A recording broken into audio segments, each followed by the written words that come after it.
Maikling kwento lang po para sa mga kapasta natin dyan na nakikinig. Randy ang pangalan ko. Nangyari ito noong bagong kasal pa lang kami ng asawa kong si Bea. May binenta sa aming bahay. Mura yung presyo. Sabi nung may-ari, malayo raw kasi sa bayan kaya mura lang ang benta niya. Napapayag naman kami kasi maganda naman talaga yung bahay. Malaki yung sala, 2 kwarto, maayos yung banyo. Sabi nga ni Bea, nakaka-guilty raw kasi ganun lang yung binayad namin. Mga 3 months ang nagdaan at naramdaman namin na may kakaiba sa banyo ng bahay. Parang yun lang ang parte ng bahay kung saan sobrang bigat ng aura. Kapag nandoon ka, naliligo, nagbabanyo o umiihi, parang hindi ka mapakali at gusto mo laging lumingon sa kung saan. Kahit si Bea, pakiramdam niya raw may nagmamasid sa kanya. So ang ginawa namin, nagpa-bless kami ng bahay. Pero parang wala rin kasi ganun pa rin yung banyo. Sabi ni Bea, madalas niya raw marinig sa gabi na may nagsasalita sa loob ng banyo. Minsan may mga yapak. Madalas din na mawala yung mga gamit doon. Mga shampoo at body wash na nasa bote. Yung scrub, pati kurtina. Yung salamin halos kada buwan nagpapalit kami kasi laging nababasag sa hindi namin malaman na dahilan. Yung pinsan ko na si Joel ang unang nagsabi na baka raw dahil doon sa puno na nasa likod ng bahay namin. Bali may malaking puno kasi ng mangga sa likod. Baka raw may nilalang doon na laging pumapasok at tumatambay sa banyo namin. Isang beses mga 7 PM pa lang yon. Katatapos lang namin kumain ng hapunan. Nasa sala ako at may ginagawa sa laptop nang marinig kong sumigaw si Bea. Tumakbo agad ako at pumasok sa banyo kung nasaan siya. Pagpasok ko, wala nang ilaw sa loob ng banyo. Basag na yung bombilya sa taas. Si Bea nakatakip lang ng towel sa katawan kasi malamang ay naliligo siya. Tinuro ni Bea yung bintana. May nakatayo doon. Hindi ko maaninag yung itsura pero sobrang laki niya na lalaki at pulang-pula yung mata. "Umalis kayo sa amin ang bahay na ito," sabi nung lalaki. Sumigaw si Bea nung mahawakan ko yung braso niya. Tsaka kami tumakbo palabas at sinarado yung pinto ng banyo.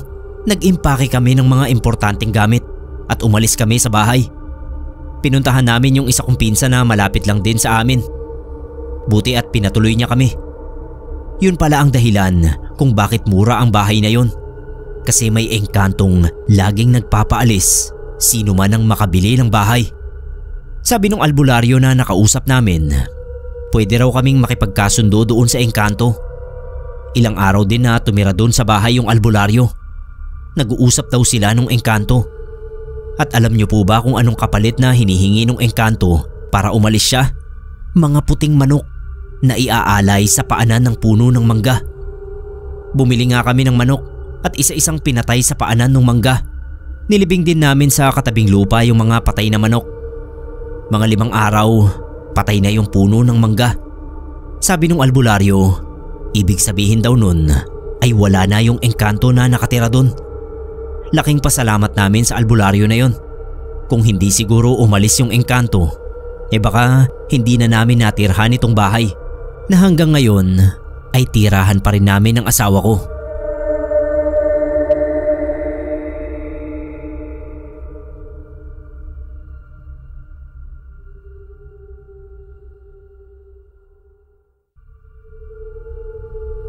Tawagin niyo po akong Arnie. Ang kwentong ibabahagi ko sa inyo ay nangyari sa akin noong dalaga pa ako. Alam kong marami sa inyo ang hindi maniniwala at sasabihing mema lang ang kwento kong ito. Pero sa maniwala kayo't sa hindi, ay ito ang buong katotohanan. Biktima ako ng panghahalay ng isang maligno. Noong edad 22 ako ay nagsimula ang panggugulo sa akin ng isang nilalang na tinatawag na manggagalaw ng mga albularyo dito sa amin. Pero sa wikang Ingles ay incubus daw ang tawag dito. Hindi ko alam noon kung bakit may mga pagkakataon na nagigising ako sa banyo. Nakatayo o kaya ay nakaupo ako sa inidoro. Akala ko noon ay nagsisleepwalk lang ako. Kaya sa takot ko na kung saan ako makarating kapag naglalakad ako ng tulog, ay sinabi ko sa tatay ko na lagyan ng karagdagang lock ang mga pinto ng bahay namin. Ginawa naman yon ni tatay. Si nanay naman ay pinagtitimpla ako ng maligamgam na gatas bago matulog para maging mahimbing ang tulog ko at hindi na ako mag-sleepwalk.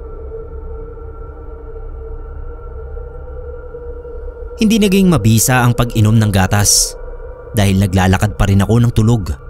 Pero ang katakataka talaga ay sa banyo ako lagi nagigising. May kung anong kakaiba sa akin na parang drone ako sa banyo kapag wala akong malay sa paligid ko. Kaya ang ginawa ni tatay ay yun mismong banyo ang nilagyan ng kandado. Pero Sir Neb, ganoon pa rin. Nagigising pa rin ako sa banyo. Noong una nakakatawa pa. Sabi nila baka dumudumi o umiihi daw ako nang hindi ko alam. Mabuting araw at kusa nang tumatayo yung katawan ko para hindi ako magkalat sa higaan. Okay lang naman talaga sana since hindi naman ako napapahamak o yung mga tao sa paligid ko. Hindi rin naman madalas na nagsisleepwalk ako. Minsan isang beses sa isang buwan at minsan umaabot din ng ilang buwan bago maulit yun. Kaya pinabayaan na lang namin. Naging usapang katatawanan na lang sa aming pamilya at mga kaibigan. Hanggang sa isang beses, nagising ako sa banyo na nananakit ang buong katawan. Para akong ginulpi. Nilagnat ako pagkatapos noon at 2 araw din akong hindi nakapasok sa trabaho. Matapos yun ay napadalas ang pagsisleepwalk ko at paggising sa banyo. Kung noon nga ay ilang buwan bago maulit ang pagsisleepwalk ko, bigla yung napadalas. Halos linggo-linggo na. Hanggang sa naging gabi-gabi. At ang nakakabahala pa, minsan ay nagigising ako na walang pang ibaba. Doon na kami naalarma ng husto. Pinatawas na ako at nalaman namin na may manggagalaw nga na nananamantala sa akin. Naninirahan daw ito sa banyo namin. At sa tingin ng albularyo ay nanirahan lang ito sa banyo namin magmula nang makita niya ako kung saan at manipulahin ang katawan ko kapag ako ay mahimbing nang natutulog. Kailangan ay mapalayas yung manggagalaw dahil balak niya akong buntisin. Sino bang gustong magkaroon ng anak sa maligno, di ba? Kinrosan ng albularyo yung pinto ng banyo namin gamit ang langis ng niyog na may dahon-dahon pang kasama. Tapos may binigkas siyang dasal na Latin.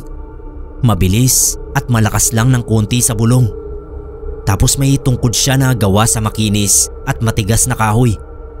Tinataktak yun sa sahig ng banyo habang tuloy pa rin yung Latin na dasal. May kandila na binigay sa akin at ang sabi ay ikuskus ko yun sa buong katawan ko mula ulo hanggang paa.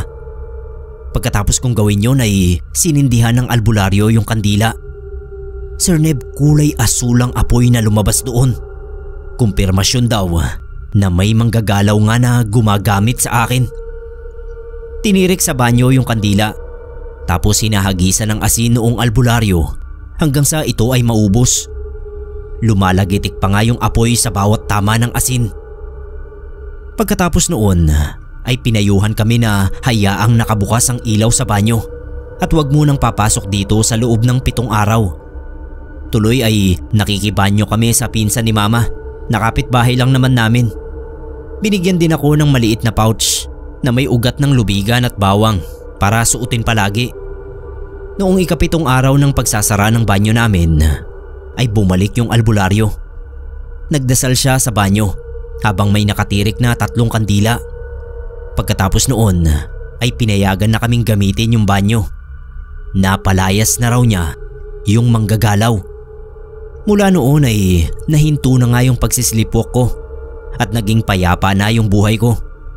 Pero hindi maitatanggi na ang unang nakakuha sa aking pagkababae ay isang maligno.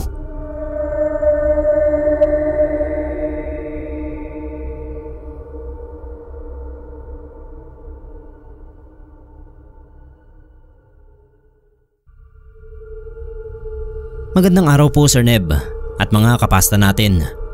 Sana magustuhan nyo yung kwentong isishare ko sa inyo na base sa aktual na karanasan ng kapatid kong si Dayan noong naninirahan sila sa probinsya ng asawa niyang si Christian. Hindi naman city girl si Dayan, pero hindi rin naman siya lumaki sa kabukiran. Tamang laki sa bayan lang. Pero yung lugar kasi nila Christian, ibang level. Walang kuryente kapag gumagabi dahil pinapatay yung generator sa buong sityo nila. Ang ginagawa nila Christian ay nagcha-charge ng baterya sa solar at yun ang ginagamit nila buong magdamag. Pero bukod sa kawalan ng kuryente, may isa pang nagpa-culture shock kay Dayan doon sa bukid. Yung bahay kasi nila Christian ay 2 palapag na gawa sa kahoy. Sa taas ang mga tulugan at sa baba naman ang sala, kusina at banyo. Pero sa taas ay may banyo rin sila na walang inidoro at kagaya ng kabuuan ng second floor ay kawayan din ng sahig. Sa banyong yun naganap ang nakakapanindig balahibong karanasan ni Dayan. Malapit nang ikasal noon sina Dayan at Christian at gusto muna siyang isama nito sa bahay na kinalakhan niya. Yun ngang kinukwento ko na bahay. Ang nakatira doon ng mga panahon na yun ay yung mga magulang at yung 2 pinakabatang kapatid ni Christian. Yung 4 na nakakatanda kasi, kabilang si Christian, ay naninirahan at nagtatrabaho na sa bayan. May sementadong bahay naman daw sa bayan ng mga magulang ni Christian, pero mas gusto ng mga yon sa lumang bahay para malapit sa mga pananim nila. Anyway, ito nga po ang kwento. Unang gabi pa lang daw ni Dayan doon ay may naramdaman na siyang kakaiba. Kalagitnaan daw ng pagtulog nila noong gabi ay nagising siya na sumasakit ang tiyan. Ginising daw niya si Christian para magpasama na dumumi siya sa banyo sa ibaba. Nung dumudumi na siya ay grabe lalo yung sakit ng tiyan niya. Para daw may nilalamukos sa loob. Tapos ang dumi niya ay halos tubig. Ginawan lang siya ng hot compress ni Christian para gumaan ang pakiramdam niya at nakatulog uli. Kinaumagahan, hindi na nila binanggit sa parents ni Christian ang nangyari. Nahihiya raw kasi siya dahil may pakiramdam siya na dahil sa tubig na inumin kaya nasira yung tiyan niya. Noong gumabi ay maayos naman na yung pakiramdam niya. Gising na gising pa rin sila ni Christian dahil nagkukwentuhan pa sila. Nang makaramdam siya na naiihi, since ihi lang naman daw, ay doon na siya sa banyo sa taas nagpunta. Laking gulat daw ni Dayan na noong pagyuko niya sa sahig ng banyo ay may mga daliring nakahawak sa pagitan ng mga kawayan. Sa mga siwang ay nakita niya yung pagkislap ng isang pares ng mga matang namumula na parang nga daw laser. Hindi niya napigilang mapasigaw sa takot. Nagising yung mga magulang at kapatid ni Christian dahil sa sigaw niya. At nang ikwento niya yung nangyari, ay nakita niyang napahilamos sa mukha nito yung tatay ni Christian. Luminga-linga siya sa paligid, tapos ay nagsalita. "Ang kaso sana, manugang naman namin ang punteriya nyo. Nakita nyo na siya, tama na. Huwag naman yung anuhin, mabait namang bata yan." Pagkasabi raw noon, ay nakarinig naman sila ng mga papalayong iyak ng baboy. May kapitbahay daw palang aswang sina Christian. Hindi naman daw nananakit yun, kaya hindi akalain ng mga ito na pupunteryahin siya. Siguro daw ay curious ito dahil bagong mukha siya. Hindi na raw siya guguluhin noon dahil napahiya na at nabanggit ang pangalan nito. Kinaumagahan ay pinuntahan ng tatay ni Christian si Kasusana para pakiusapan na huwag siyang gagalawin. Humingi pa raw ng paumanhin yung matanda. Gusto lang naman daw siyang makita nito. Isang buwan sana na mamamalagi si Dayan sa lumang bahay nila Christian. Sa buong pagtira nila doon ay hindi niya nakita ng personal yung si Kasusana. Pero ang sabi ni Christian ay nakikita nito ang matanda na patanaw-tanaw sa kanya mula sa malayo. Kaya napilitan nitong agahan ng pag-alis nila. Kinuwento na rin sa parents nito na unang gabi pa lang nila ay parang sinampulan na siya ni Kasusana dahil biglang sumakit ang tiyan niya. Kinumpirma ng mga magulang ni Christian na epekto nga yun ng pagbisita ni Kasusana. Sabi pa, kung umihi o dumumi siya sa banyo sa itaas, ay kakainin ni Kasusana ang nilabas ng katawan niya na ipagkakasakit niya Hindi niya malaman kung bakit siya inaswang, gayong hindi naman siya buntis ng mga panahon na yon. Pinagpapasalamat na lang namin na naagapan ng masamang balak sa kanya noong matandang aswang.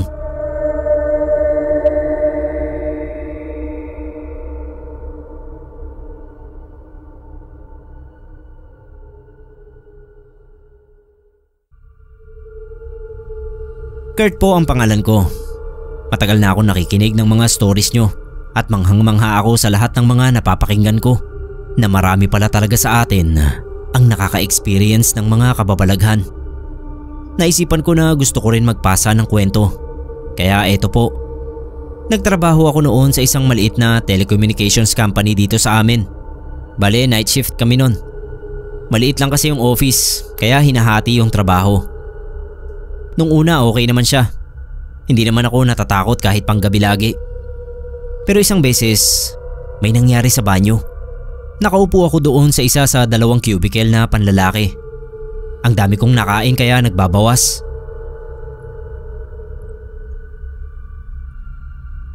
Maya-maya ay biglang may kung ano na tumama sa noo ko. Malambot siya na bagay. Akala ko nung una may nambato galing sa labas ng kung ano. Pero hindi naman pala. Tapos naulit na naman. Hindi siya matigas. Para nga siyang balat ng tao na tumatama sa akin. Binilisan ko yung pagbabanyo at bumalik na sa trabaho. Mga ilang buwan ulit ang lumipas. Nagbanyo ako uli. Sa dati pa rin na cubicle. Nangyari na naman yun. May tumama sa noo ko. Tapos sa gilid ng ulo. Nagtaka na ako. Kinuwento ko sa ilang mga katrabaho ko. At sabi nila, may pareho rin daw silang karanasan at sa parehong cubicle din. Siyempre iniwasan ko na gamitin yung banyo na yon.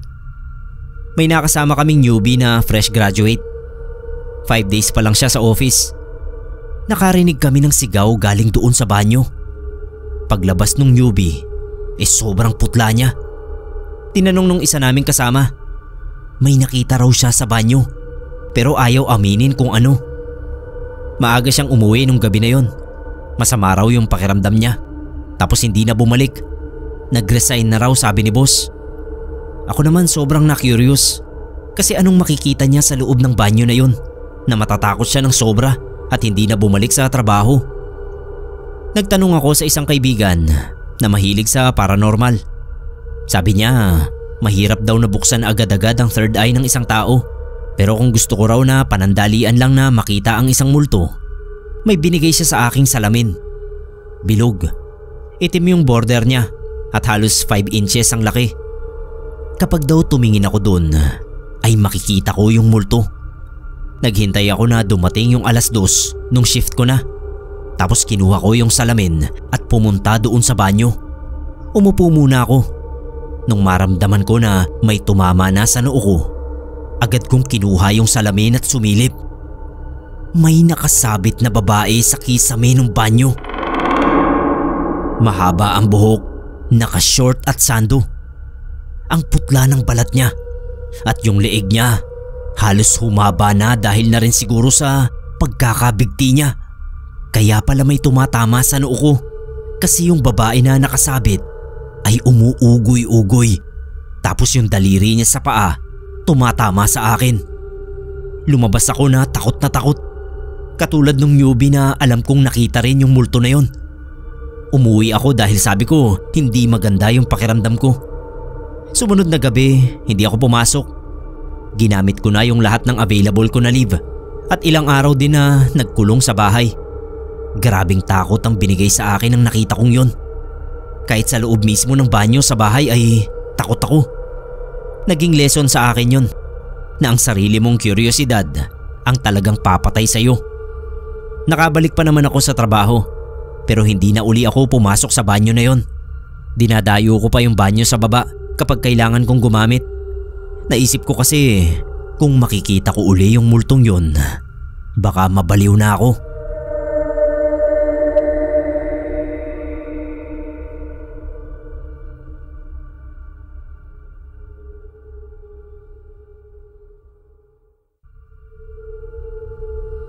Ako po si Via. Ito ay totoo kong karanasan noong nagtrabaho ako sa isang mayamang pamilya sa Maynila. Hindi ko na lang babanggitin kung sino yung pamilya na napasukan ko dahil baka may nakakakilala sa kanila. Nakakahiya naman kasi mabait sila sa akin noong naninilbihan pa ako roon. Basta napakayaman noong mag-asawa na ang negosyo ay real estate. Tatatlo lang sila sa bahay. Tawagin na lang natin silang Ma'am Mary at Sir Fredo. At ang nag-iisa nilang anak na noon ay 5 years old pa lang na itago natin sa pangalang Gab. 3 palapag yung bahay nila at may elevator pa. Napakalaki kaya may 3 silang kasambahay at isang kusinera. Pero hindi sila mga stay-in kagaya ko dahil ako yung yaya ni Gab. Sabi ng mga kasambahay, pangatlong yaya na raw ako ni Gab. Yung mga nauna raw sa akin ay umaalis dahil natatakot sa bahay. May nagpaparamdam daw kasi roon. Hindi ko na lang pinansin yung mga kwento nila. Kahit na nga minsan ay may nadarama rin akong kakaiba o kaya ay nakikitang figura sa sulok ng mga mata ko. Ang katwiran ko, hanggat hindi naman ako sinasaktan o tinatakot ng husto, ay wala akong dahilan para sumuko sa trabaho. Hanggang sa isang gabi, mga 9:00 na ay wala pa sina Ma'am Mary at Sir Fredo. Medyo kinabahan na ako nun. Magdadalawang buwan pa lang ako noon sa kanila at first time mangyari na ginabi ng uwi yung mag-asawa. Kadalasan kasi ay si Sir Fredo lang ang ginagabi at si Ma'am Mary ay nakauuwi sa oras. Noong gabing yun ay pareho silang hindi umuwi sa oras. Tumawag si Ma'am Mary at sinabing may bigla ang lakad sila sa Tagaytay at kinabukasan na makakauwi. Samahan ko raw muna si Gab sa kwarto nito. Ganun na nga yung nangyari. Sinamahan ko si Gab sa kwarto niya at kalagitnaan ng pagtulog ay naalimpungatan ako. Pagdilat ko ay laking gulat ko nung makitang gising si Gab at nakatitig sa akin. Napabangon ako nang wala sa oras. Sabay tanong kung bakit gising pa siya. Sabi ba naman ng bata ay, "Ikaw ba talaga yan, Yaya?" Naguluhan ako sa tanong niya, kaya tinanong ko rin siya kung bakit. Tumingin siya sa banyo ng kwarto niya bago lumingon uli sa akin. "Kung ikaw nga yan, sino yung nasa banyo?" O nga po pala, English yung pagkakasabi niya pero tinagalog ko lang. Ayoko nang pansinin yung sinabi niya pero pilit ng pilit sa akin si Gab na tignan ko raw kung sino yung tao sa banyo. Ang tanga-tanga ko pa kasi hindi ko agad naisip na dapat pala ay ang mga gwardya ng village ang tinawagan ko imbis na nagtapang-tapangan akong pumasok sa banyo. Paano pala kung magnanakaw yung naroon? Pero ayun na nga, tinapangan ko na lang ang sarili ko at pumasok sa banyo. Sabay biglang bukas ng ilaw. Nakahinga ako ng maluwag nang makitang wala namang tao roon. Pero para akong sinuntok sa sikmura nang makita kong may figura na unti-unting lumalapit sa shower curtain. Parang may tao sa shower area. Noong tatakbo na sana ako palabas, ay napatingin naman ako sa salamin sa ibabaw ng lababo. At doon na talaga ako naparalisa. May aninong nakatayo sa likuran ko. Anino lang talaga dahil napakaitim. At sa itsura noon ay parang inaamoy ang buhok ko. Nagtaasa na yung mga balahibo ko sa katawan. Hindi ko naisip na magdasal noon. Nablangko na ako. Nakakilos lang uli ako nang tawagin ako ni Gab. Dali-dali akong tumakbo palabas ng banyo at kinarga siya. Lumabas kami at sa sala na lang natulog. Tanong ng tanong si Gab kung sino yung nasa banyo at bakit kamukha ko raw yun. Doon na ako napaiyak sa sobrang takot. Lalo lang tuloy nag-usisa si Gab pero hindi ko siya masagot-sagot kaya nakatulog na lang siya. Pagdating ng umaga ay nagulat pa si Ma'am Mary dahil nadatnan nila kami sa sala. Mangiyak-ngiyak akong nagkwento sa kanila ng nangyari. Tinanong ako ng mag-asawa kung balak ko raw bang umalis na lang din kagaya ng mga nauna sa akin. Doon ko na-realize na kailangan ko talaga ng trabaho. Sir Neb, hindi ako umalis kina Ma'am Mary. Nagtiis ako kahit na ilang beses pa akong ginambala ng mga nilalang sa bahay nila. Kalaunan ay nakasanayan ko na rin ang mga yon. Sabi nung mag-asawa sa akin ay wala naman daw talagang magagawa yung mga nilalang sa bahay nila kundi manakot lang. Kaya hinahayaan lang nila. Sa kabilang banda ay parang bantay din daw kasi nila ang mga yon. Ewan ko lang kung anong ibig nilang sabihin kasi ayaw naman nilang magkwento. Hanggang sa umalis na rin ako sa kanila makalipas ang 2 taon.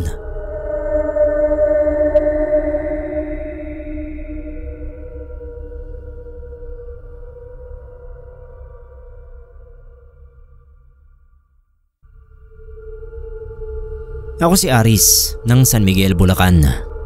Ikukwento ko lang po sana sa inyo yung naranasan namin sa isang paupahang bahay doon. Actually, hindi talaga siya paupahan. Bali yung nakatira lang doon ay nakabili ng bahay sa Antipolo. Kaya pinaupahan muna yung bahay sa amin habang hindi pa na ibebenta. Kasi balak talaga nilang ibenta yun. Hindi ko naman kayang bilhin kasi hindi pa sapat yung kita ko. Ang gusto kasi ng may-ari ay cash. Malapit lang yung bahay sa pinagtatrabahuhan ko. Kaya yun ang napili namin. Kahit 1 taon lang ang binigay sa amin ng may-ari para mangupahan doon. Maganda naman yung bahay. Hindi tabing kalsada. 2 yung kwarto, may simpleng kusina at dirty kitchen. At meron ding malaking banyo. Yun talaga yung gusto ko sa isang bahay. Yung may komportableng banyo. Nung unang gabi pa lang namin doon, nakaramdam na ako ng kakaiba. Para bang may kasama kaming hindi namin nakikita. Pero nararamdaman ko lang naman kapag napapagawi ako ng dirty kitchen kung saan nandoon din yung banyo. Para bang may nakatingin sa akin kahit nakasarado naman yung pinto ng banyo. Hindi ko na lang sinasabi yon sa asawa kong si Melba at 2 anak namin na maliliit pa naman. Sina Erin, 10 taong gulang at Chito, 7 taong gulang. Isang gabi galing ako sa trabaho. Tulog na yung mga anak namin. Pinaghain ako ng asawa ko ng hapunan. Habang kumakain ako ay nagkwento siya. Sabi niya, kanina raw na naliligo siya, biglang nawalan ng tubig. Nataranta daw siya kasi kasalukuyan siyang nagsasabon. Bubuksan sana niya yung pinto ng banyo para tawagin yung anak naming si Erin. Magpapatingin siya kung may lamang tubig yung container namin.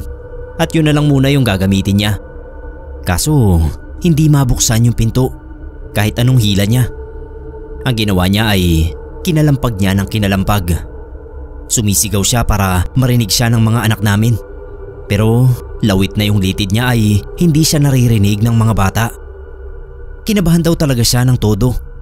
Tapos bigla nang tumulo yung tubig sa gripo at bigla ring bumukas yung pinto ng banyo. Sa takot niya ay nagbanlaw agad siya.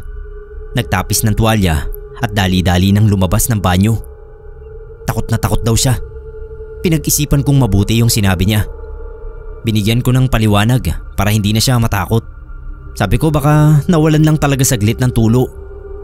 Yung pinto naman ay baka sira na talaga. I-check ko kako bukas bago ako pumasok sa trabaho. Para kung may sira nga ay magawa ko sa araw na wala akong pasok. Bakit daw pati mga bata hindi siya marinig? Samantalang si Erin ay nasa kusina lang pala at kumakain. Si Chito naman ay nasa sala at naglalaro. Sinabi ko na lang na wag nang bigyan ng masamang kahulugan yon. Baka hindi lang talaga siya narinig ng mga bata. Hindi ko alam kung nakumbinsi ko siya sa mga sinabi ko. Iniba ko na lang yung topic namin para mawala na yon sa isip niya. Nagkwento ako ng tungkol sa trabaho hanggang sa matapos akong kumain. Niligpit na niya yung kinainan ko. Bago ako pumasok ng silid namin, natanaw kong may bukas pang ilaw sa dirty kitchen. Ipapasara ko sana sa asawa ko pero ako na lang yung gumawa. At katatapos lang nga pala niyang magkwento ng nakakatakot tungkol doon. Nung mapatay ko na, ay naglakad na ako papunta sa kwarto. Hindi pa ako nakakalayo, ay nalingunan kong nakabukas uli yung ilaw sa banyo. Natigilan ako at napaisip. Palapit na yung asawa ko kaya hindi ako nagpahalata. Dumiretso na ako ng silid namin. Kaso napansin din niya na bukas yung ilaw sa banyo. kaya inutusan niya ako na patayin ko muna raw. Sumunod naman ako, kahit kinakabahan din ako. Nung mapatay ko na uli yung switch ng ilaw ay hindi muna ako umalis sa harap ng banyo. Tinignan ko kung mabubuksan ba ulit. Buti naman at hindi na. Paatras tuloy akong naglakad palayo ng banyo. Nakatitig pa rin ako ron. Nagulat pa ako nung bumunggu ako sa asawa ko. Bakit daw ako naglalakad ng patalikod? Sabi ko wala. Tinitignan ko lang kung mabubuksan ba uli yung ilaw sa banyo. Huwag ka ako nilang hinahayaang bukas yung ilaw pag walang tao at aksayado sa kuryente.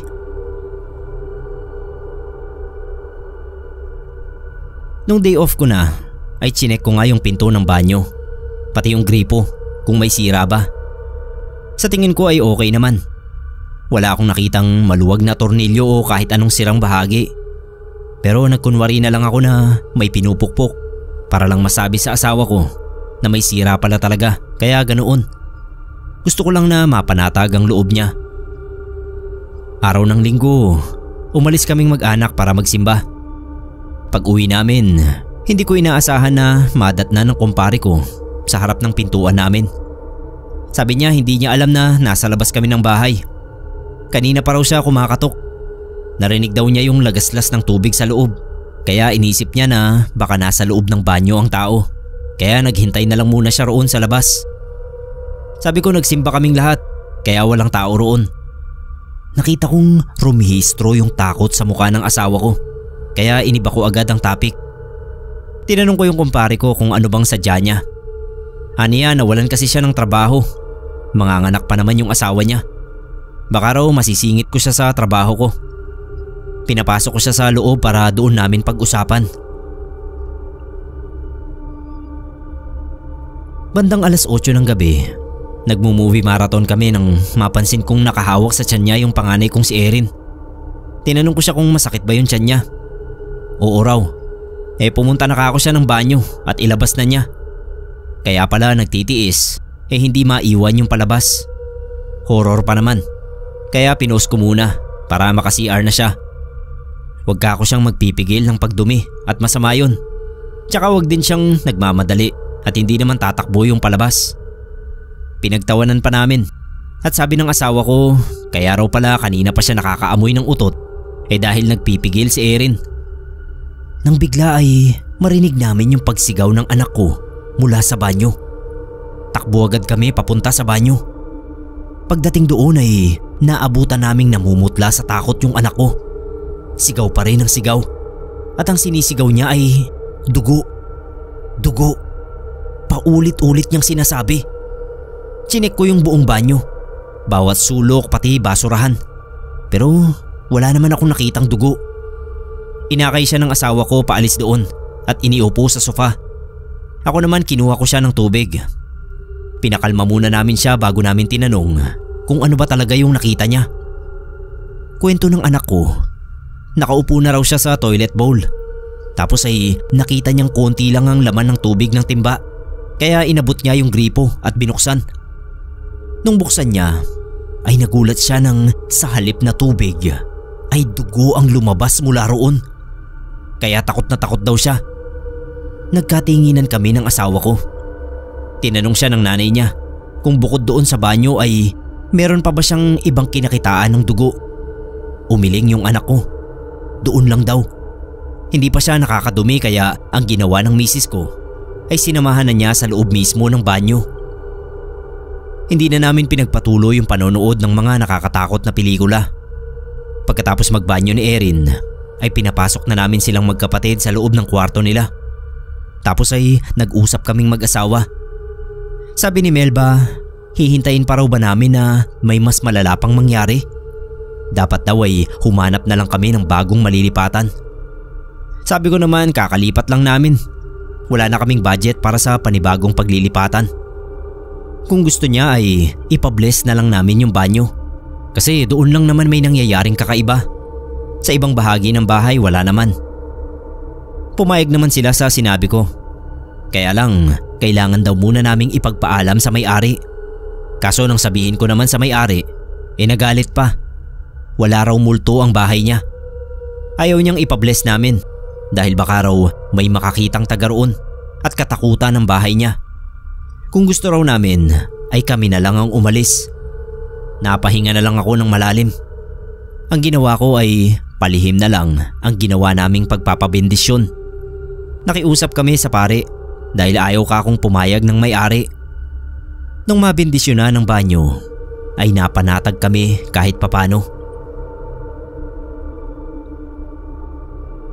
Akala ko talaga ay wala na kaming mararamdaman o makikitang kakaiba sa banyo kasi matapos naming mapabendisyonan ay lumipas na ang mga araw na wala nang nangyari ni paramdam. Hanggang isang araw, sa pagkakatanda ko 3:00 yun nang bumangon ako para mag-CR. Paglabas ko pa lang ng silid namin, natanaw ko na yung dirty kitchen. May ilaw na nagbubukas sindiron.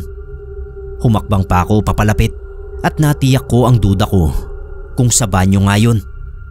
Sa pagkakatingin ko sa nagpapatay sindi na ilaw ay hindi ko maiwasan na makaramdam ng takot. Ginapangan ako ng kilabot na hindi ko maipaliwanag. Pilit kong kinukumbinsi ang sarili ko na wala lang yon, na baka may diferensya na talaga ang bumbilya. Ang ginawa ko ay kinuha ko yung isa pang bumbilya na natatabi ko. Kailangan ko nga lang tumuntong sa upuan para mapalitan ng ilaw. Kinuha ko yung isang upuan sa kusina at yun ang ginamit kong tuntungan. Nung nakatuntong na ako at kasalukuyan kong kinakabit yung bagong ilaw, ay bigla kong nakita sa sulok ng mga mata ko ang bulto ng isang lalaking maitim na nakatayo sa madilim na sulok ng banyo.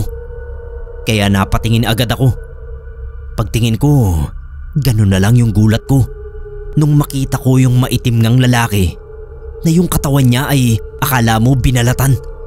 Tapos yung muka, andoon lahat ang mga balahibo. Kaya hindi ko makitang mabuti ang mga mata niya, ilong at bibig. Pero yung tenga niya ay bahagyang nakasilip sa pagitan ng mga hibla ng buhok. Yun ang naaninag ko. Nangalog yung mga tuhod ko. Nanginig talaga yung buong kalamnan ko sa takot. At dahil doon ay nawalan ako ng balanse. Nahulog ako sa madulas na semento ng banyo. Todo pasalamat ako sa Diyos nang magmulat ako sa ospital. Ibig sabihin ay buhay pa ako. May benda ako sa ulo dahil tumama raw yung ulo ko sa batong kanto ng banyo. Buti na nga lang daw at hindi ako nabagok at natigok. Dahil kung ganoon daw ang nangyari, hindi niya alam ang gagawin niya, sabi ng asawa ko. Inusisa ako ng asawa ko kung ano raw ba ang nangyari sa akin. Hindi niya ako narinig na sumigaw. Pero narinig daw niya yung paglagabog ng upuan, kaya napatakbo siya sa banyo nang hindi ako nakita sa sala. Duda raw niya ay hindi ako basta nahulog lang. Sabi ko sa kanya, tama ang hinala niya. May nakita ako. Pero bago ko kinuwento sa kanya ang tungkol doon, ay hinanap ko muna yung mga bata. Sabi niya pinabantayan muna raw niya sa tiyahin niya. Matapos kong sabihin sa asawa ko ang totoong nangyari sa akin, kung bakit ako nahulog sa bangko, ay dali-dali siyang nagpaalam sa akin. Babalikan daw niya ako, pero iaalis muna niya ang mga bata sa bahay. Bigla raw siyang kinutuban ng masama matapos niyang marinig ang kwento ko. Hindi ko na siya pinigilan.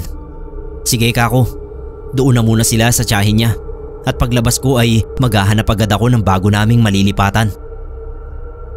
Habang hindi pa nakakabalik si Melba, ay nanatili akong nag-aalala sa kanila ng mga bata. Kaya panay din ang tingin ko sa cellphone. Nung nakakaidlip na ako, bigla akong nagising sa tunog ng cellphone. Tumatawag yung asawa ko. Dali-dali kong sinagot. Umiiyak siya nang magsalita. Garalgal ang boses. Sabi niya nawawala raw si Chito. Hindi ako makapagsalita sa pagkabigla. Alam kong hindi pa ako pwedeng lumabas ng ospital. Pero hindi ko na inisip ang sarili ko.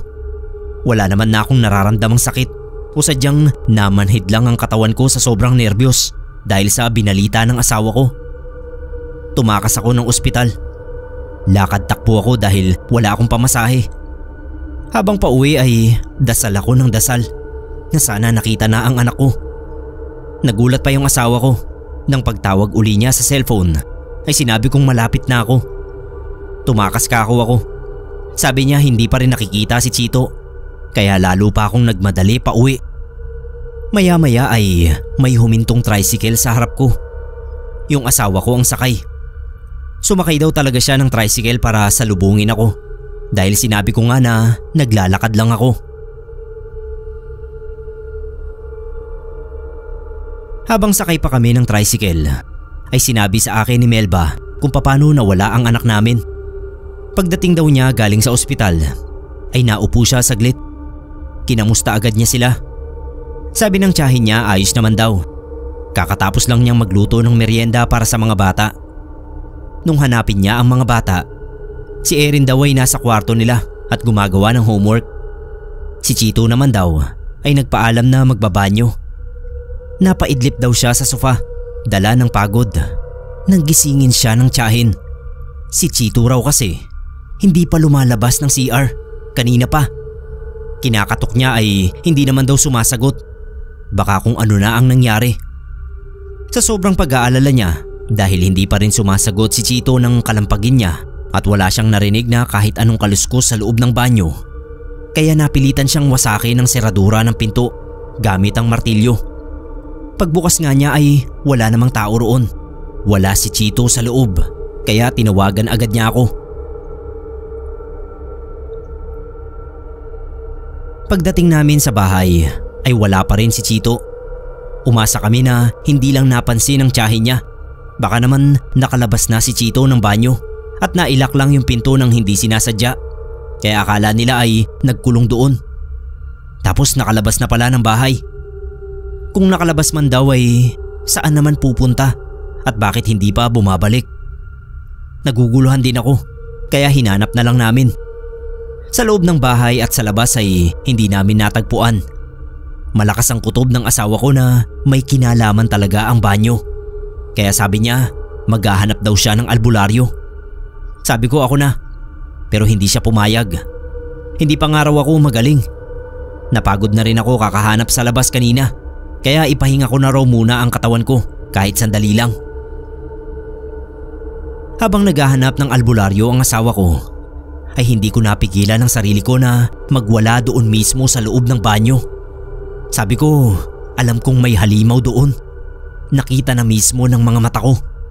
Ako na lang kako ang kunin niya. Wag ang anak ko. Nagpupuyos talaga ang kalooban ko ng mga oras na yon. Pilit kong hinahamo ng halimaw. Mag-one-on-one kami. Pinalalabas ko sa kanya ang anak ko. Tapos katakot-takot na mura ang pinakawalan ko sa bibig ko. Kasi nga galit na galit ako. Inawat na lang ako ng tiyahin namin. Magdasal na lang daw kami. Inaya niya ako na magrosaryo, pati yung anak kong si Erin. Napanay na rin ang iyak nun dahil sa mga nangyayari. Mga ilang oras din ang lumipas bago dumating ang asawa ko na may kasamang matandang lalaki. Isang albularyo na taga-kabilang bayan. Nasabi na raw sa kanya ni Melba ang mga nangyari habang nasa daan. Dumiretso na siya sa loob ng banyo. Hinawakan niya yung bawat pader doon. Dinamang mabuti at bumulong ng orasyon. Tapos ay napapitlag siya at napahinto. Tumingin sa bintana ng banyo. Sabi niya wala raw halimaw sa loob ng banyo. Ang nakita ko raw ay isang engkanto na nananahan doon sa punong nakayungyong sa bintana ng banyo. Sabay turo niya sa puno. Nagulat ako dahil hindi pala halimaw ang nakita ko kundi isang engkanto. Malakas daw ang kutob niya na ang anak ko ay kinuha ng engkanto. Lumabas yung albularyo. Siniksik ang sarili sa masikip na daan sa gilid ng bahay papunta sa likod ng banyo para makita ng malapitan ang puno at mahawakan. Sumunod kami ng asawa ko. Doon ay kinumpirma niya na tama ang hinala niya. May nananahan sa matandang punong yon. Nag-alala kaming mag-asawa ng sobra. Kaya tinanong namin kung paano mababawi si Chito. Isa lang daw ang alam niyang paraan ng pagbawi. Ang pag-aalay na may kasamang orasyon. Sabi ko gawin na namin agad-agad dahil parang hindi ko makakayang matulog nang nawawala ang anak ko. Hindi raw yun basta-basta at ura-urada. Nagpaalam muna yung albularyo at sinabing babalik siya bukas ng 6:00 ng gabi. Tapos ay pinaghanda niya kami ng 13 itlog, 1 piraso ng uling at abo. Siya na raw ang bahala sa iba pang kailangan. 6:00 ng gabi, nakahanda na lahat ng mga pinahanda sa amin ng albularyo. Maya-maya lang ay dumating na rin siya. Bago siya magsimula ng pag-oorasyon, ay kinausap muna niya kaming mabuti. Kailangan daw naming maging matatag sa kahit na anong kahihinatnan ng gagawin niyang ritual. Tibayan daw namin ang pananalig sa Panginoon. Papayagan daw niya kaming saksihan ng mga gagawin niya, pero mahigpit ang bilin niya na anuman ang marinig namin at makita ay walang sisigaw o gagawa sa amin ng kahit anong kaluskos, dahil sisirain daw noon ang orasyon niya, at kapag nangyari yun ay baka hindi na namin mabawi pa si Chito. Isa lang daw ang pwede naming gawin habang sinasagawa niya ang ritual ng pagbawi. Yun ay ang magdasal. Kaming mag-asawa lang ang pinayagan niya. Si Erin ay pinasamahan niya sa tiyahin namin na ilayo muna roon.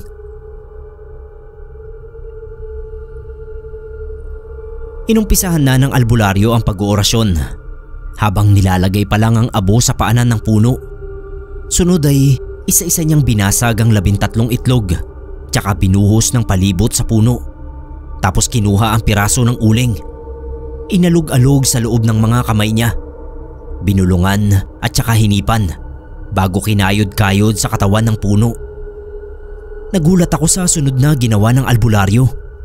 Hiniwaan niya ang kamay niya gamit ang kutsilyo. Pinatak ang dugo niya sa maliit na tasa. Sinawsaw doon ang uling at saka ginamit yung panulat ng pangalan ni Chito sa puno. Ilang ulit niyang kinatok. Mga ilang saglit ay nilapit niya ang tenga sa puno na tila may pinapakinggan. Tapos ay napapailing. Wala pa raw siyang naririnig na yabag ng engkanto. Ibig sabihin ay ayaw pang dinggin ang pagsusumamo niyang ibalik ang bata. Inulit niya yung pagsawsaw ng may orasyong uling sa dugo niya at paulit-ulit ding isinulat ang pangalan ni Chito sa puno gamit yun. Halos hindi mabasa yung sulat dahil bako-bako yung tekstura at madilim na kulay ng puno. Pero kung tititigang mabuti, mababasa naman. Ilang saglit pa at sinabi na ng albularyo na naririnig na niya. May mga yabag na raw na papalapit. Muling nilapit ng albularyo yung tenga niya sa puno. Nabigla kami nang bigla na lang may humihigit sa kanya. Parang hinihila siya papasok sa loob ng puno. Takot yung mukha niya pero hindi siya sumisigaw. Kahit may humihila na sa kanya, patuloy pa rin niyang sinusulat yung pangalan ni Chito gamit ang uling. Hindi ako makatiis. Lalapitan ko na sana siya para tulungan, pero sumigaw siya ng wag. Wag daw akong lalapit. Kaya napaatras ako. Kitang-kita namin ni Melba na hirap na yung albularyo, pero ayaw pa rin niya kaming patulungin. Hanggang sa bigla na lang siyang humagis sa bakanting loteng katabi ng bahay namin. Doon ay tinulungan na namin siya. Habang inaalalayan namin siyang makatayo, ay sinabi niyang nagtagumpay daw siya. Tatanungin ko sana kung nasaan ang anak ko nung bigla na naming marinig si Chito na tinatawag kami. Parang nasa loob ng bahay, kaya dali-dali kaming tumakbo papasok doon. Nandoon na nga si Chito. Niyakap muna namin siya ng mahigpit bago namin tinanong kung saan ba siya galing, kung nasaktan ba siya o anong pakiramdam niya. Sino ang kumuha sa kanya? Basta hindi kami magkandatuto sa pagtatanong namin. Pero napakamot lang siya ng ulo at sabi niya ay nagpupulang naman daw siya sa banyo. Wala raw kumuha sa kanya. Nagkatinginan kami ng asawa ko. Hindi alam ng anak ko na nawala siya ng 2 araw. Paliwanag ng albularyo, nabubura talaga yun sa isip ng mga nakakaligtas. Yun naman daw mga nakakatakas sa pagkuha ng engkanto. Naaalala nila yung mga napuntahan nila. Pero karamihan ay nawawala sa katinuan pagdating dito sa atin. At meron din naman na tuluyan ng hindi nakakabalik. Pero hindi naman daw maituturing na malas ang mga yon, dahil ang hindi nila matandaan ay yung buhay nila sa lupa. Ang nasa isip nila ay doon talaga sila kabilang sa mundo ng mga engkanto. Maswerte daw si Chito dahil nakabalik siyang walang natatandaan sa mga nangyari. Sobrang pasasalamat namin sa albularyo. Kinabukasan din ay matyaga kaming naghanap ng malilipatan. Hiniram muna namin ang pensyon ng tiyahin ng asawa ko para may maibayad sa bago naming uupahan.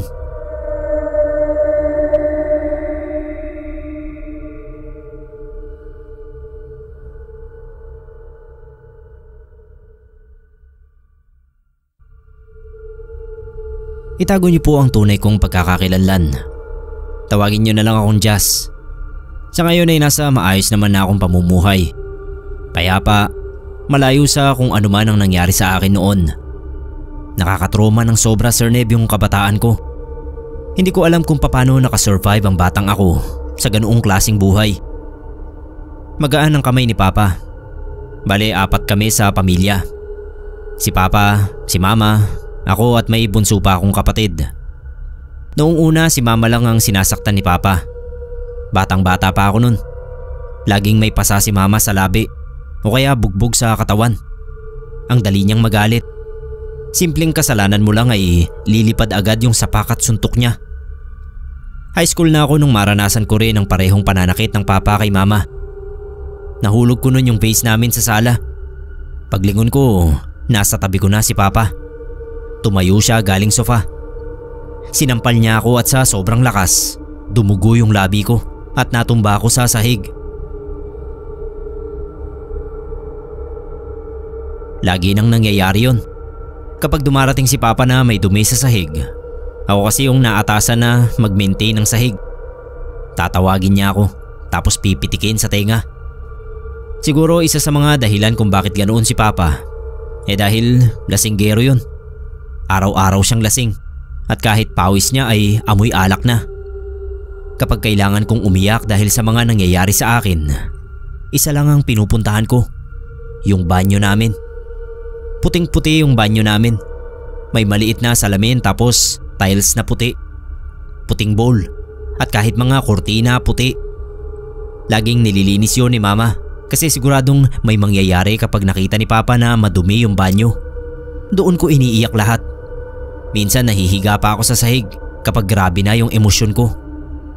Hindi pwede sa kwarto kasi nandoon yung nakababata kong kapatid. Ayokong ipakita sa kanya yung mga iyak ko kasi hindi ko alam ang magiging reaksyon niya. Hindi rin pwedeng lumabas ng bahay kasi pinagbabawal ni Papa. Lumipas yung taon at nasanay na kami sa ganoon na buhay. Siyempre hindi kami nagsusumbong sa kahit na sinong otoridad. Takot na takot kami kay Papa. Kahit si Mama alam kong takot din. Kung sakaling mahuli niya kami, baka kung anong magawa niya sa amin. May isang gabi na tinawag ako ni Papa. Pinakita niya yung mantsa sa puting uniform niya. Ako kasi yung naglaban nun. Pero hindi ako yung may gawa ng mantsa. Sigurado si Papa. Pero dahil lagi nga siyang lasing kahit sa trabaho, hindi niya na matandaan na siya ang may gawa nun. Sinuntok niya ako sa tiyan. Nagpagulong-gulong ako sa sahig sa sobrang sakit. Nung makarecover, sa banyo ako dumiretso. Umiyak ako ng umiyak. Sa isip ko noon, gusto kong patayin si Papa. Ang daming masasamang bagay na pumasok sa isip ko. May narinig ako bigla na boses. Pagtingin ko sa salamin, may lumulutang na ulo sa tabi ko. Kulay pula yung balat at may sungay. Dilaw yung mata niya at ang tindi ng amoy. Parang may nasusunog na hindi ko maintindihan. Sabi niya sa akin, gawin ko na raw ang gusto ko. Patayin ko na raw si Papa. Ilang beses kong narinig ang bulong niya sa tenga ko. Hanggang sa nawala na ako sa sarili. Hindi ko na kontrolado ang lahat. Naglakad ako palabas, diretso sa kusina. Kinuha ko yung kutsilyo sa lalagyan at naglakad palapit kay Papa. Nakaupo pa rin siya sa sofa at tumatawa sa pinapanood. Nung akto na sasaksakin ko na siya, napalingon siya. Kung hindi siguro ay baka nasaksak ko siya sa leeg. Pero sa kamay lang tumama yung saksak ko. Tumagos pa yun sa palad niya. Naitulak niya ako. Sakto naman na lumabas si Mama at sumigaw nang makita ang nangyari. Doon na ako nawalan ng malay. Bali, kinuwento na lang sa akin ni Mama yung mga sumunod. Gusto raw sana ni Papa na saktan ako pero lumaban na si Mama. Pati yung bunso namin na si Ruel, lumaban din. Nakatakbo daw si Mama habang karga ko, kabuntot si Ruel. Nagtawag ng mga kapitbahay si Mama at doon na nagwala itong si Papa hawak yung kutsilyo. Dumating naman daw agad yung barangay at napigilan si Papa sa balak niya. Simula noon, hindi na kami bumalik sa bahay na yon. Umuwi muna kami kila Lola. Ilang beses sinubukan ni Papa na puntahan kami pero sinasalubong siya lagi ni Lolo na may shotgun na hawak. Tumigil din siya matapos ang ilang buwan. Nakahanap din si Mama ng trabaho at pinag-aral niya kami hanggang sa magkaroon na rin ako ng sarili kong trabaho. Hindi ko alam kung anong klaseng demonyo ba yung kumontrol sa katawan ko doon sa banyo. Pero kahit papano nagpapasalamat ako sa kanya kasi binigyan niya ako ng tapang para magawa yon. Kung hindi siguro ay baka hanggang ngayon nasa bahay pa rin kami ni Papa. Nalaman na lang namin sa isang text na patay na raw si Papa. Hindi kami pumunta. Sana mabulok siya sa impyerno at makita niya yung demonyo na nagpakita sa akin doon sa banyo.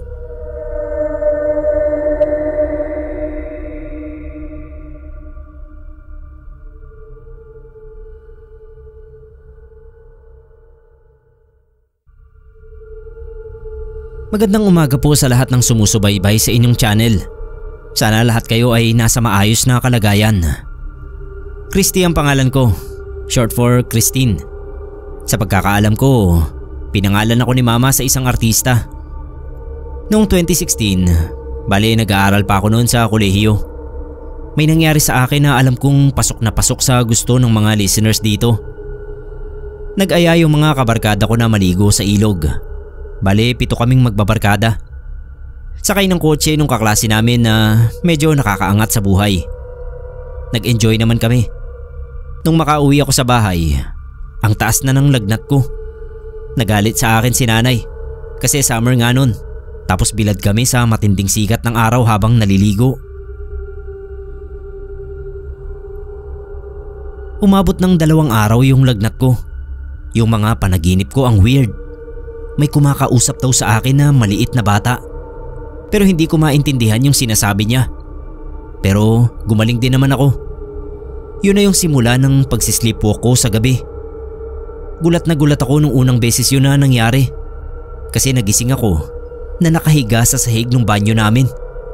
Pagtayo ko, namamanhid pa yung likod ko kasi malamig yung sahig.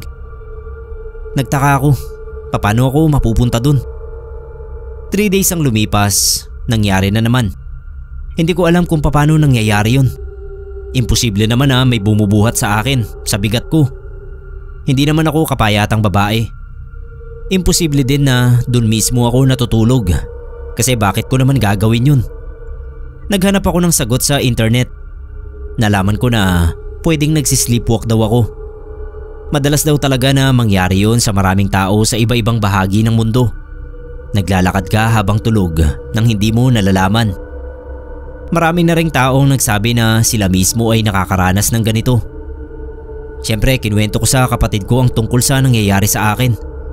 Ang tanong niya, bakit sa banyo ako dumidiretso? Ilang weeks din ang lumipas. Bali, hindi naman araw-araw sa akin nangyayari ito. Minsan 3 beses sa isang linggo. Minsan 2. Nasanay na lang din ako sa ganoon. Hanggang isang gabi, nangyari ulit yung pagsisleepwalk ko. Lahat ng maririnig nyo ngayon ay kwento na lang ng kapatid kong si Candy na nakasaksi ng lahat. Bali, magkasama kami sa kwarto, kaya siya lang ang makakakita ng ganoon. Hating gabi na raw ay gising pa rin siya. Hindi makatulog. Uminom daw siya ng kape kaya aktibo siya.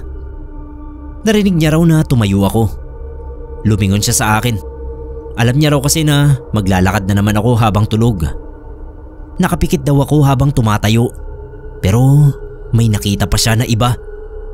Meron daw bata na nakahawak sa kamay ko at parang pumihila sa akin sa higaan para makatayo.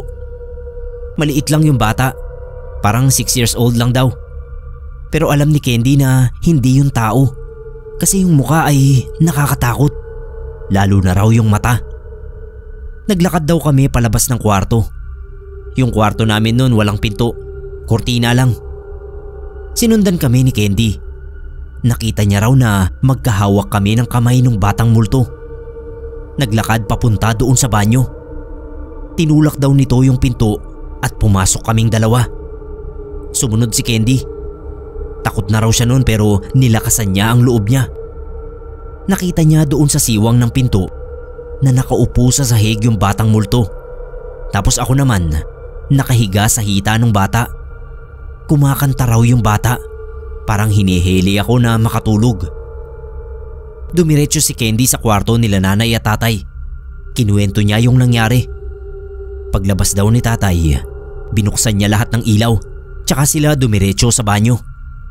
Ako na lang daw ang tao na nandoon. Wala na yung bata. Ginising na rin nila ako. Kumonsulta kami sa isang albularyo matapos yon. Nalaman niya na galing ako sa ilog bago mangyari yun. Tapos nilagnat pa ako. Sabi niya malamang ay nasundan daw ako sa bahay. At sigurado kung ganoon nga ang nangyari, ibig sabihin doon sa banyo ito namamalagi. At maaari din daw na kaya ako nito hinihila ay gusto nito na may makasama siya doon sa banyo. Malamang nalulungkot din yung batang multo. Pumunta sa amin yung albularyo at nagpausok siya doon. Nagdasal din para paalisin yung kaluluwa ng bata. Simula noon gumaan na yung pakiramdam ko. Dahil sa nangyari na yon ay natutunan ko na magbaon ng rosaryo kahit saan man ako mapunta. Sabi kasi nung albularyo, wala raw masamang espiritu o elemento ang makakasunod sa akin basta dala ko yung rosaryo.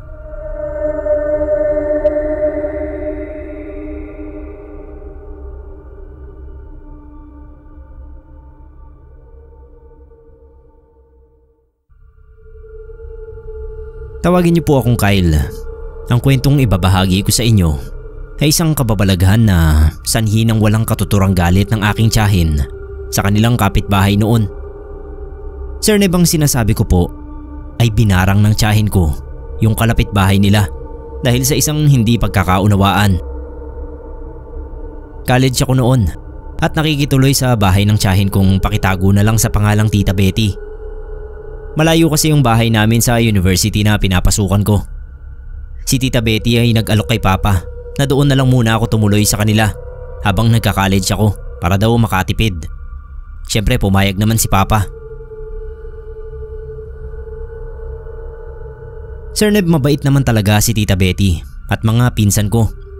Wala akong masasabing masama sa kanila. Hindi sila palautos at madadamot. Ako na lang din talaga yung nahihiya sa kanila. Kaya akusa akong tumutulong sa gawaing bahay. Nagkaroon lang ng problema noong nakaaway ni Tita Betty yung nakatira sa katabi nila. As in katabing bahay lang.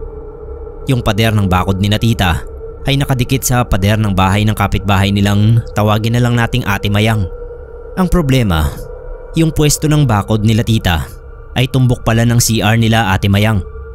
Tapos ewan ko ba, sira yata yung Poso Negro nila Ate Mayang. Kaya may mga pagkakataon na sumisingaw yung baho ng Poso Negro nila. Siguradong yun ang nangangamoy dahil may tumatagas na tubig sa ibaba ng bakod nila tita at sobrang baho ng tubig. Nakakasuka at nakakasakit ng tiyan. Nakiusap sina tita kina Ate Mayang na pakiayos naman yung Poso Negro nila. Pero panay pasensya na si Ate Mayang. Hanggang sa umabot na ng ilang buwan yung problema ng Poso Negro at nilumot na nga yung bakod nila tita. Dahil sa parati na yung basa. Isang araw ay pinuntahan muli ni Tita Betty si Ate Mayang para ipakiusap na ayusin yung banyo nila. Pero si Ate Mayang parang masama yung gising. Pinagtaasan ba naman ng boses si tita sa gitna ng kalye? Sinabihan pa raw si tita na maarte at elitista. Hindi naman legal na asawa ni tito. Basta sa kung saan saan na napunta yung sinasabi ni Ate Mayang. Syempre napahiya si tita. Kaya nagalit na rin siya. Pero hindi raw nakipagtaltalan si Tita Betty. Sa halip ay pumasok na lang sa bahay. Binabadya-badya pa raw ni Ate Mayang si tita. At sabi ay pwede naman palang manahimik na lang si tita. Napaka-reklamador pa. Doon nagkamali si Ate Mayang. Yung panganay na anak ni tita, na tawagin na lang nating kuya, ay sinabihan ako na wag na lang akong mag-iingay. At huwag ipagsasabi ang makikita kong gagawin ni tita. Noong una hindi ko maunawaan. Pero kalaunan ay nalaman ko rin ang tinutukoy ni kuya. Nag-iwan ng piraso ng hilaw na pork chop si tita sa labas ng bahay. Hinayaan niyang pangitlugan yun ng mga bangaw hanggang sa uurin.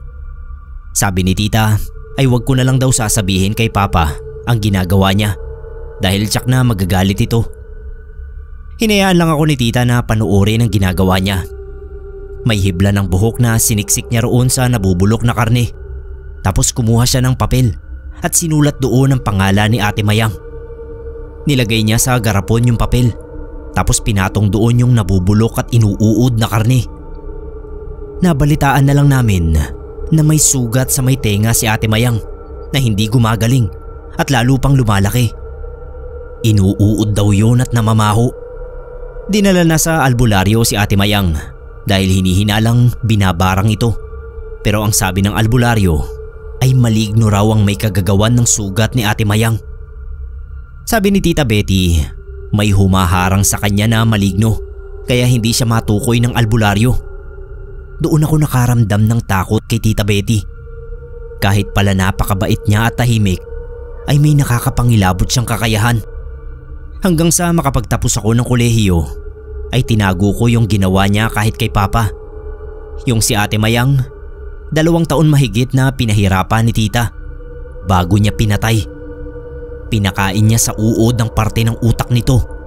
Yung puso negro nila Ate Mayang ay tuluyan ng hindi nagawa. Pero hindi na yun kinulit pa ni Tita Betty na ayusin ang pamilya ni Ate Mayang. Mas malala naman daw kasi ang dinanas ng mga ito kaysa sa kanila. Hanggang ngayon, Sir Neb, hindi pa rin ako makapaniwala na dahil lang sa hindi pagkakaunawaan sa banyo ay magagawang pumatay ng tita ko.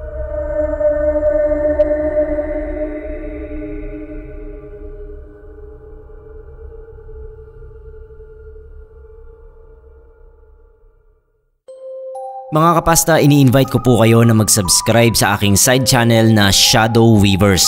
Isa po ito sa mga side channel ko na dinedicate natin para sa mga babaeng narrators. Nasa comment section po ang link para sa channel na ito. Muli po, Shadow Weavers. Sana po makapag-subscribe kayo mga kapasta. Maraming salamat po.